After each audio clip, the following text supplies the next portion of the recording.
and to think about doing advanced research in politics and international relations. Now, the starting point for this should always be observation of the real world. Sometimes what happens is, when we say research, people start with theories. That's a typical mindset. People begin with theories and think, okay, these are the multiple theories, and how do we test the theories? But more important than the theories to begin with is to observe the empirical world, real world events, issues, trends, patterns, and then ask what explains this puzzle. Now you have, for example, I'll give you an example of a puzzle. You have a country like North Korea, which has a high level of malnutrition and famine and extreme economic deprivation. Right, it's one of the least developed countries in the world. It's almost in a pre-modern era. It has not. If you ever visited North Korea or seen anything about North Korea, you know what I mean. Very technologically backward, and most of the society lives in extreme suffering. And yet they have now, by most accounts, 30 to 40 nuclear weapons arsenal, and they have developed intercontinental ballistic missiles, ICBMs, that can travel, almost 10,000 kilometers and hit the continental United States. And they have, despite being very poor, very small state, have disproportionate impact on the world, on international affairs. Every week you see some news about them either launching a new missile, or carrying out some attack on North Korea or Japan, or threatening the US, or challenging the regional order, which has been dominated by the US in that region. So, and now, of course, China is also challenging it, but North Korea is challenging in a different way. China challenging is not a puzzle. China is a big country, is a big power. It's a great power. But how can a small power like North Korea not only survive, but also create serious trouble for superpowers and great powers? That, I'm just giving you one example. So the starting point for research is to observe the real world and come up with some very interesting or puzzling things, and to identify the puzzles. And on that basis, then, okay, what explains? Then, if you continue with my example, the one I just gave, what explains the disproportionate influence of North Korea on world politics, despite it being a very small power or a small state? Then you have to see, uh, their risk taking, their ability to also have an alliance with China, which protects them. And thirdly, the kind of regime they have, totalitarian dictatorship, which can divert all the resources of the country to develop these kind of nuclear weapons and delivery systems like advanced missiles. They even developed submarine launched missiles. Very advanced technologies for a backward country. So, that kind of regime is able to do it because there are no questions asked, and they have a police state. And then, of course, the history and the animosity with South Korea and with Japan, the regional politics, you have to understand all that. So start with a puzzle like this and ask a question, and then what explains. So then you go to theories. The second step after identifying an empirical puzzle in the real world is then you go to theories. Hmm? I'll give you another example. ASEAN, I just did a show on ASEAN India relations on Sansad TV. Some of you may have watched it yesterday. ASEAN is far more integrated, 10 countries, as a common market, and with almost very low tariffs between them, and uh, free trade and all these things among themselves, among the members. So it's far more integrated than SARC, right? I mean, our regional cooperation is quite weak. If you include all the 8 countries of SARC, they are pretty divided, especially Pakistan and India. But even otherwise, we have not been able to. So now we are doing this SARC -1, and we have BIMSTEC and alternatives. But the point is, why? So again, Here is an interesting empirical situation.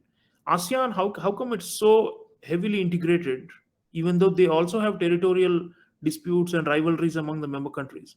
But how is it that SARC is not integrated? And these are not from different regions of the world. They're just adjoining each other. SARC is here, ASEAN is right next door, right? We are neighbors. So, what explains this? Why is regional integration succeeding in one but not succeeding in the other? Like similar things. So, you have to have curiosity.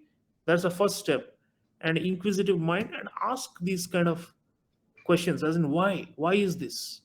Always start with the why question, not how. And then, based on that, you then okay. So then there are theories of regional integration. There are theories of small state behavior. To go back to my earlier point about North Korea, there are theories of all kinds of things, and then you try to understand and explain which of the theories, existing theories. Suppose there are three or four theories, competing ones. You then try to explain which of these which of these competing theories best explains this puzzle. You test the theory. You either do qualitative analysis or quantitative, depending on your own bent of mind and also the kind of question you have. If you need a large number of a large sample size, you collect, you do questionnaires, or you run survey, or you have huge databases from which you use computerized software to test the theories.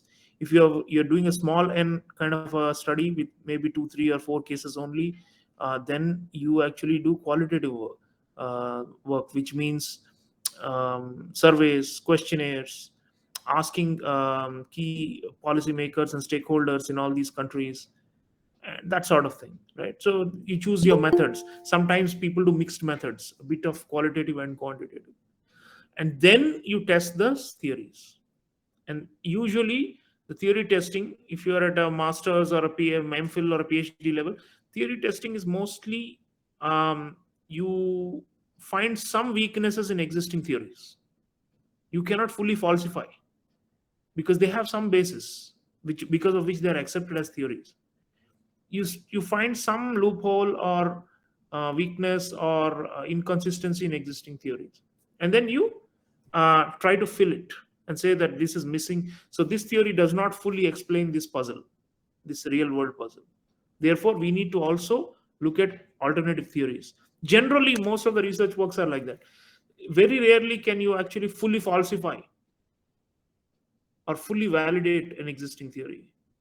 Um, Now, if you see um, great power rivalry, okay, that's another classic thing in international relations. Now, you have the. Are you aware of the Thucydides trap? I'm sure some of you have heard about it. Does anyone know what's the Thucydides trap? It comes from Greek historical works. Anyone? Thucydides, Thucydides.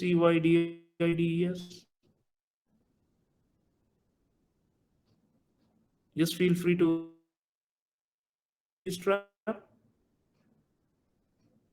Okay, well, I'll just summarize it for you. It's the idea is if there is a existing hegemon or a great superpower or a great power, and then there's a rival, a challenger who is going to catch up with the existing hegemon, and the gap between them is reducing, the power gap.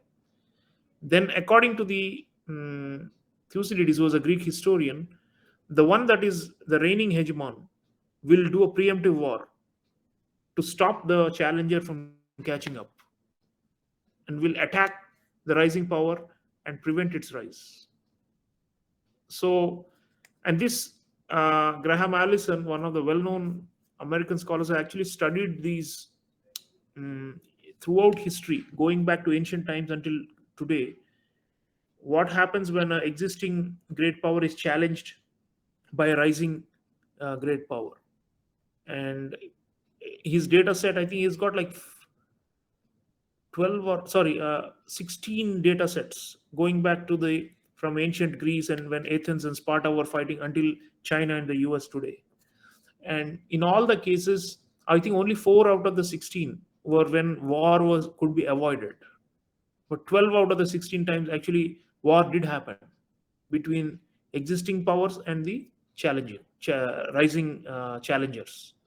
So, um, according to that, the China and the US are destined to have a war, according to that theory.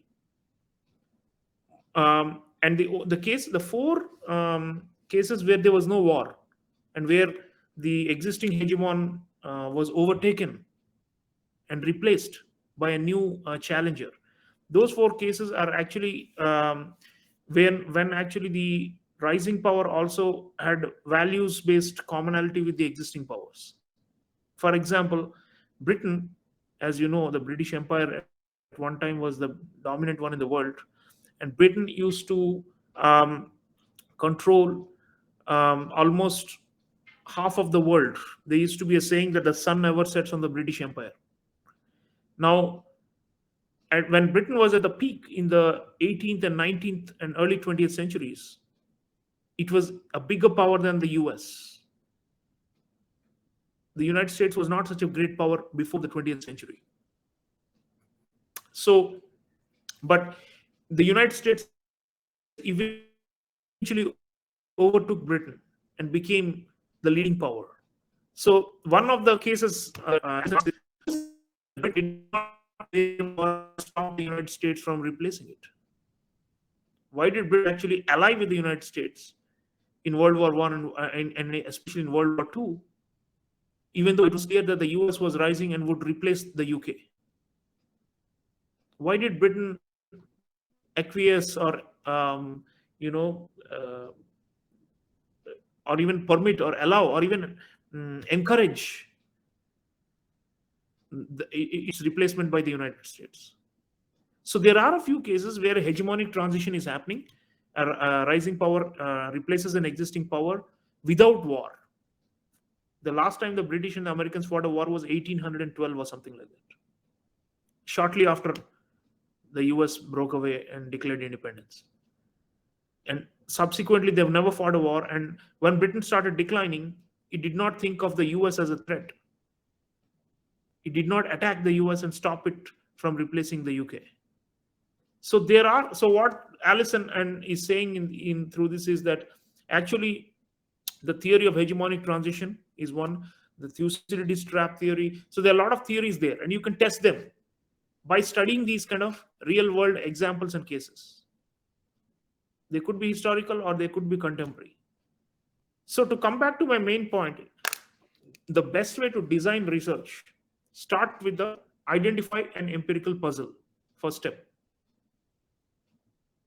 Second, find out which existing theories / paradigms explain this puzzle best or explain this puzzle.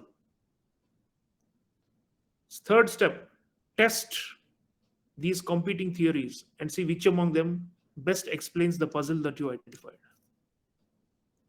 How do you test him? Through these methods I spoke about. It could be quantitative, it could be qualitative, a mix of the two.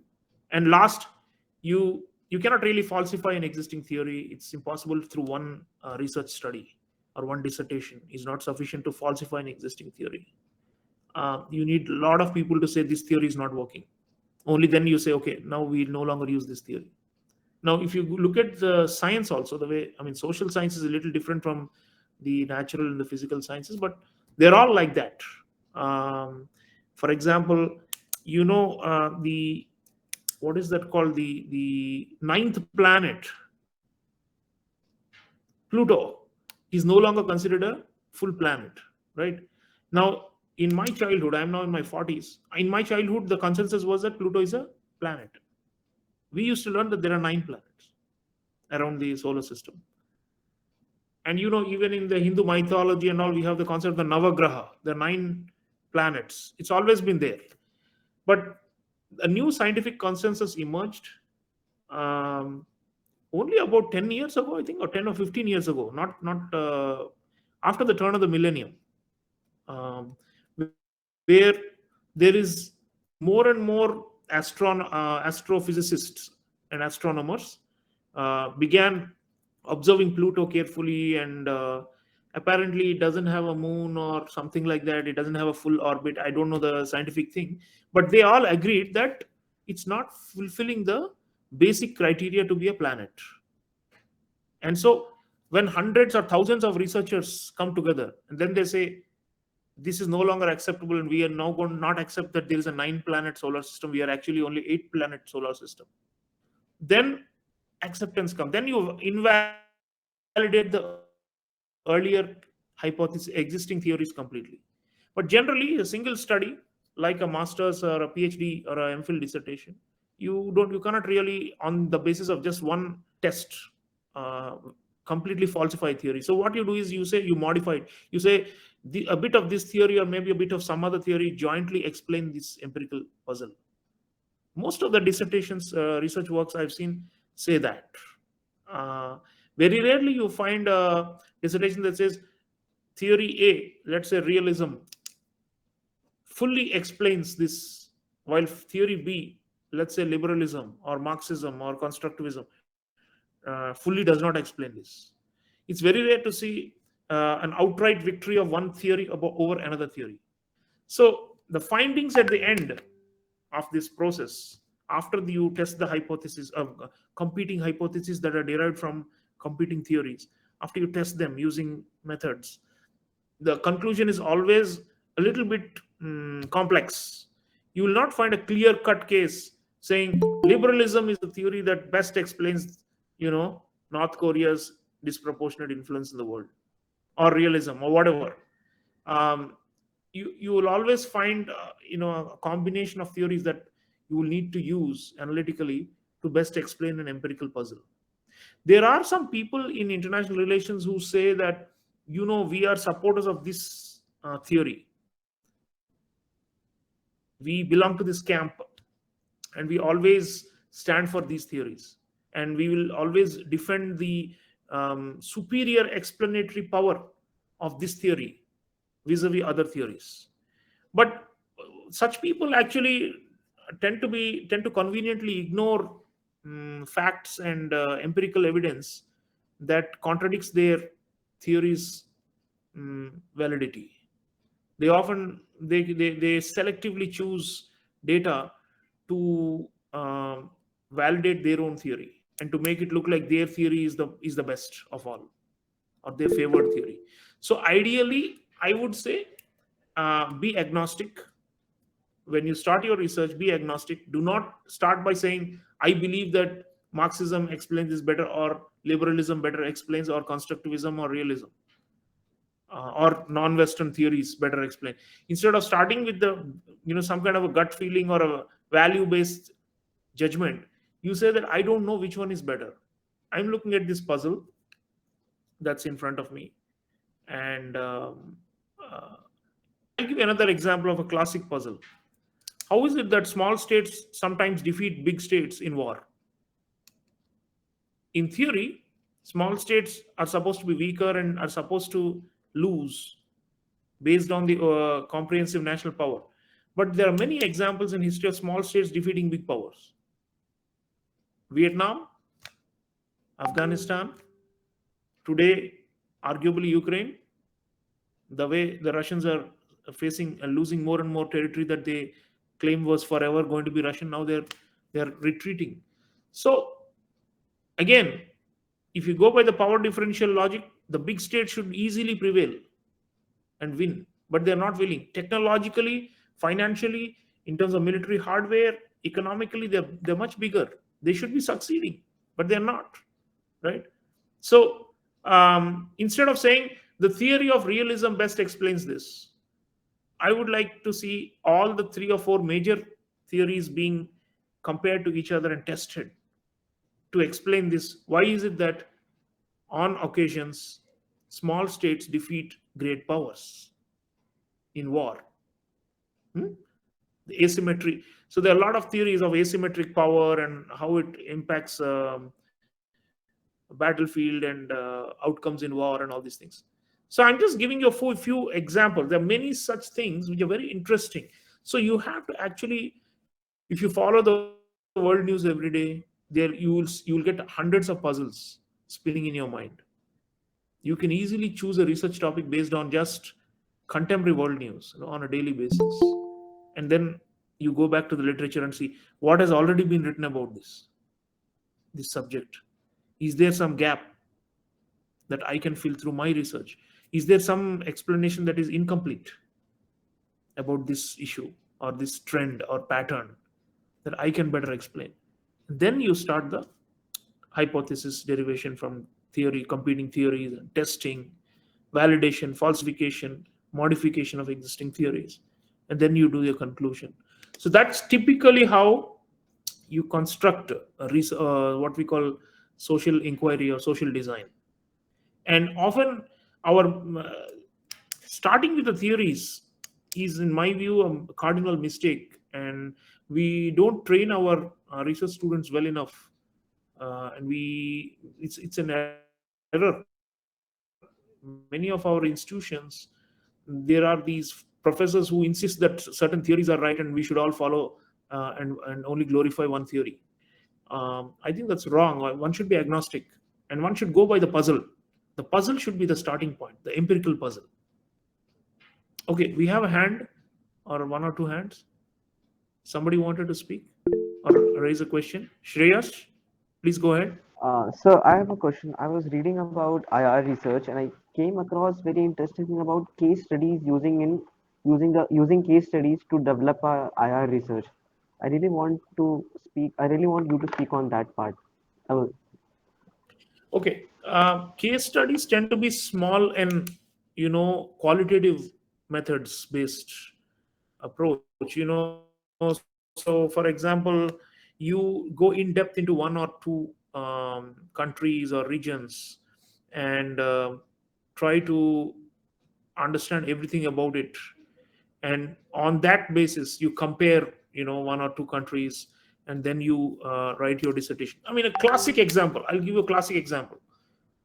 It's a very it's I mean, it's been overdone also. How is it that India and Pakistan, both of them came out of the British Empire at the time of independence? But how is it that India became a democratic country while Pakistan has remained under a military domination, in one form, either direct or indirect? How is it that India became an established democracy, Pakistan failed to become a democracy? Now, you can do a case study of both these countries, the evolution, the history, starting from, or even before 1947. Some people argue, we just released a new book of my colleague, Professor Jyoti Patania. I don't know if I have it here. It's called Deep State Continuum. And we are discussing this, um, the deep state and why it dominates the military establishment, why it's been so powerful there, why it's not the case in India. And uh, there are various explanations for it. Even pre-independence, the way the British were ruling what is today the Pakistani Punjab, you know, is different from the way they were ruling other parts of India. It was more authoritarian and more militaristic. And also the social makeup during partition, the type of elites landed elites who left from what was called United Provinces, today UP and other places, and migrated during the partition to Pakistan. All of them had a different interests, socio-economic backgrounds and interests, and that was not conducive for democracy. A lot of explanations. Pakistan remained more feudal, while India went for land reforms and redistributed. So there are a lot of differences. Anyway, also the popularity of the Congress party in India was tremendous, right? After independence, it's not like today. You cannot even imagine at that time it was the most dominant or the only political party with the mass support in those days, 1950s, 60s. So civilian politicians were much more stronger here than on the other side, where Jinnah died very quickly and Liaquat was assassinated, and no, the Muslim League, which created the drive for partition, did not have mass popularity, and it evaporated very quickly. So they could not really, the civilians could not really establish genuine democratic rule. So anyway, I'm not going into the explanation. What I'm saying is, you find a puzzle like that where there are two cases, and go a little bit in depth, and then you come out of the case, you do one chapter on one case, another chapter on another case, but then you come out of it and do a comparison of the what went wrong in Pakistan, what went right in India, for example, you know, and keep doing that comparison until you are able to test theories based on that. So case study, see, generally case study is in a dissertation. If you are doing a master's or a MPhil or a PhD dissertation, not more than two or three case studies. I'll give you a very interesting case study based model. One of my own students is doing here at Jindal. He is looking at the artificial intelligence um, policies of multiple countries, how much they have invested in AI, and what that tells us about the competition between those countries. So he has taken China, the US, and India. Okay, and clearly the country that has spent the maximum from the government side is China, meaning public resources. The private sector, the maximum spending is in the US. In India, we haven't spent as much on AI as the China or the US because it's a smaller economy, but we are trying to catch up with them. So, um, three cases. He's got like one chapter on each of these countries and their AI policies and the kind of evolution of their approach to artificial intelligence. Do they understand how important it is for power in the 21st century? And how well have the states and the private sectors in each of these countries coordinated to promote AI based technology and advancements and all these things, indigenous development of technology in these critical areas. So those are three case study, and then on the basis of it, he goes a little bit more into detail. In case study method, you go the units you observe for comparison, you have to go really in depth, but not so much that you get lost in it. You have to still come out of it and then go to the next case study, and then two or three. You can't do more than two or three case studies in a dissertation, because the detail it is demanding, it's more like case study actually is not in so much in political science or IR, but it comes from anthropology. If you go to the history of case studies, they're mostly anthropological studies. Anthropology is like going very very grassroots and detail into one thing, and studying it at great length, and they don't even do comparison. An anthropologist can go to a village somewhere and keep on studying it for years and years, 5 or 10 years, only one case study. But the point of observation may be, how are the social values changing in this village as a result of I don't know, industrialization, or takeover by real estate builders of agricultural land or something like that. And on that basis, the entire dissertation is only one case study. In our IR, we don't encourage it. We need comparisons. If you just do single case, you cannot really validate or falsify existing theories. You need comparison. You need to show similarities and differences between cases. So I would recommend at least pick three cases and look at them carefully. Now, I am teaching a course. We have our online master's degree in international relations, security, and strategy on Coursera. And I'm teaching one of the courses in it called Foreign Policies of Great, Middle, and Small Powers. So I have two cases of great powers, China and the US, two cases of middle powers, India and Nigeria, and two cases of small powers, Qatar and North Korea.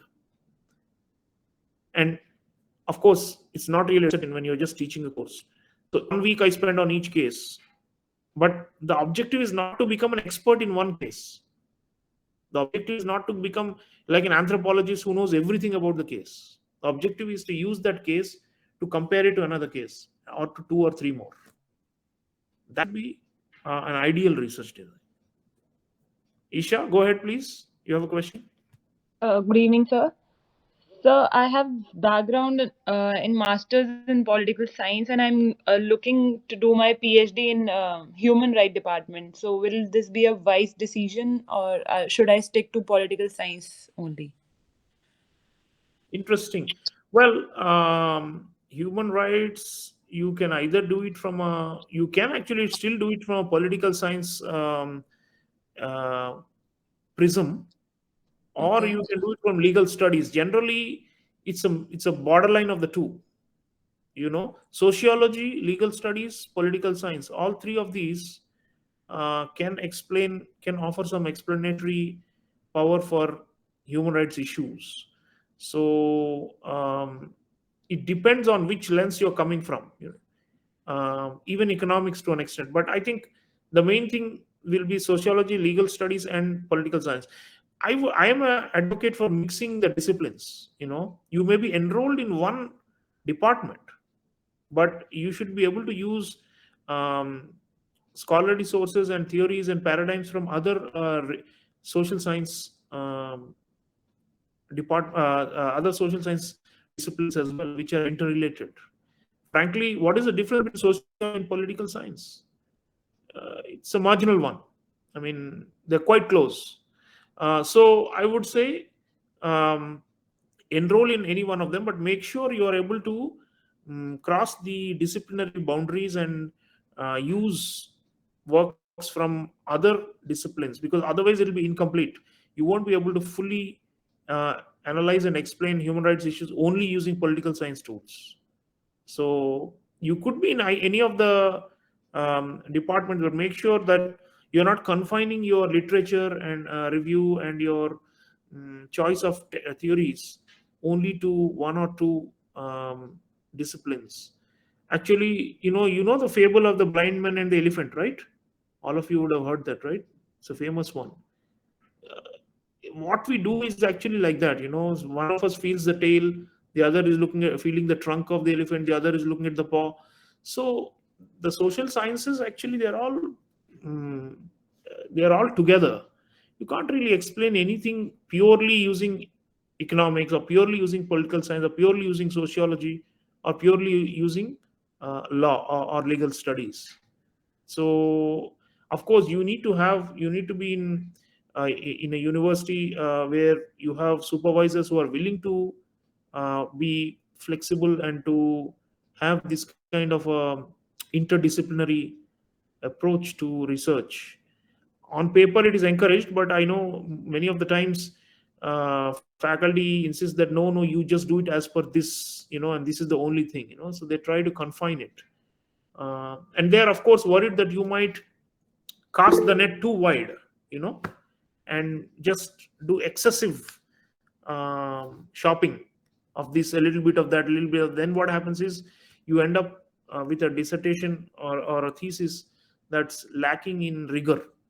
It must be rigorous, but I think you can do it. And rigorous interdisciplinary research is possible and doable, provided you have the vision and the willingness to step out of the confines of one boundary. So it doesn't matter if you're doing political science now, you can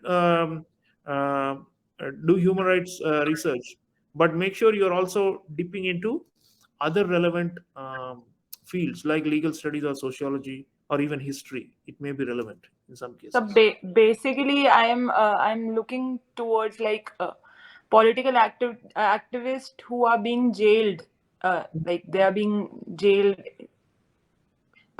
in this BJP regime also, and like all around the world. If you see, like Mhm. there's a trending thing that political activists are actually put into jail if they raise their voice. So this is the topic I am thinking for my research.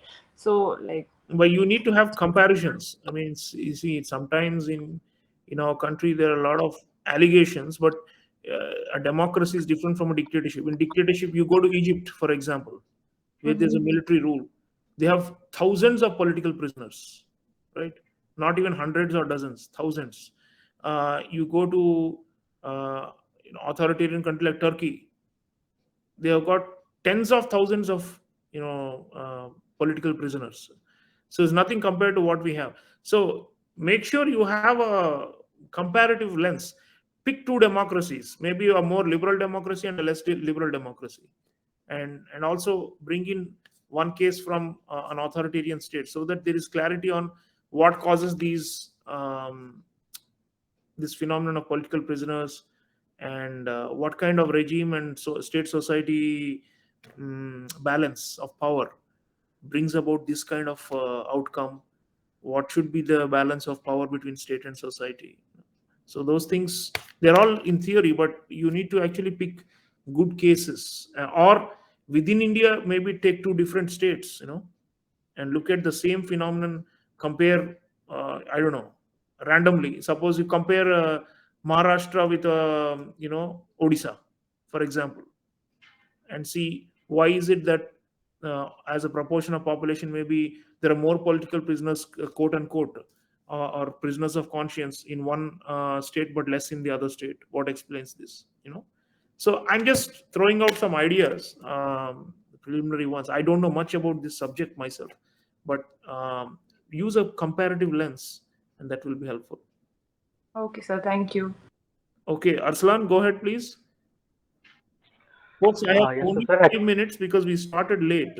So chip in with quick questions, please. So sir, actually, I'm about to do my PhD in from social work. So right now, I'm confused about what should be my research question.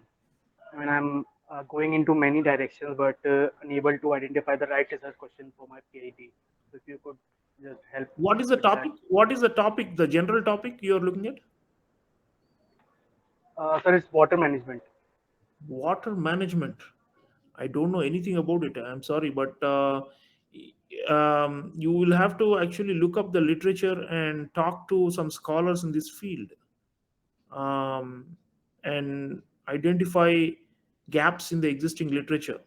You have to read up what all has been already said or written about a particular issue, let's say water management, and then only then your research questions will emerge. It's on the basis of some debate that's already going on in the literature on this issue. If a country or a region is managing it better than another country or region, it's a nice thing to compare. Why is X doing better than Y, for example? So you need to, and if there is a ranking somewhere, like a global index, like we have the corruption rankings, the Transparency International, is there a ranking on water management of countries? And if so, I don't know, I'm just guessing. Suppose Tanzania is a better manager of water than um than um, than Kenya. Okay, and as per some ranking or some index, then why is it that one country is doing better than the other? You will have to actually bring in comparisons. Or if it is within India also, you will have to look at different regions or different countries, sorry, different states, and see why one is better or the other is worse. I mean, the classic one comparison people often do is gender equity. There is a World Economic Forum, WEF, has a gender equity index. So they give a ranking of more than 120 countries, and India's ranking is not so great. It has never been great. Now, the point is, why is it that some countries seem to go up the rankings over a period of 5 or 10 or 15 years? Why is it that some stagnate or some are getting worse? Those should, that's how you generate research questions. No, the puzzle comes. So if there is some ranking or some um, other form of ordering on this issue, that could be the basis for a research question. I mean, I'm just guessing. I don't know much about this field to be able to offer any concrete suggestions, but I'm just giving you the methodological approach. Okay, Thank you so Nankumar, much. please.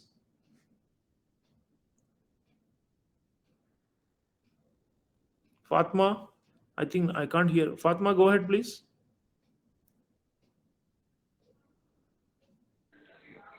Am I audible? Yes, please, go ahead. Good evening, sir. My question to you is that is field research required in IR? Even IR has brought about an increased focus on process tracing and casual mechanism and historical explanation needed. Could you just repeat the question? So my question is that is field research is required in international relations? Field If research. yes, sir. Okay, okay. Yes, sir. Yeah, that's an interesting. It depends on the methods you choose. Like I said, if you have a large database, um, then you can just sit in a computerized room and just run statistical software like Stata or SPSS, or there are a lot of new statistical software for social sciences. If you know the commands, you don't even need to do field work. But if it's a small n study with fewer number of cases, or just a small number of case studies, then obviously you have to do field work, meaning you have to design your own questionnaires or interview forms and administer it to multiple people and get the results from them, tabulate the results, and cross tabulate, and only then you can proceed with writing the dissertation. Fieldwork is required especially for qualitative studies, where you have to interview people or to subject them to questionnaires, and seek responses from a large number of people. So if you have existing databases, then you don't have to. I mean, it depends on the type of question you're asking, you know and the type of methods you're choosing. So fieldwork is not always the norm. There are people who do non-fieldwork type dissertations too.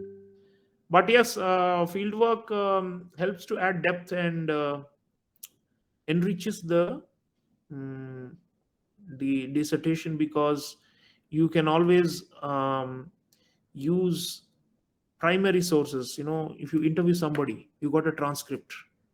If somebody has sent you a questionnaire in written form, in response, or somebody has given you a ranking, you ask them to rank these countries or entities as per their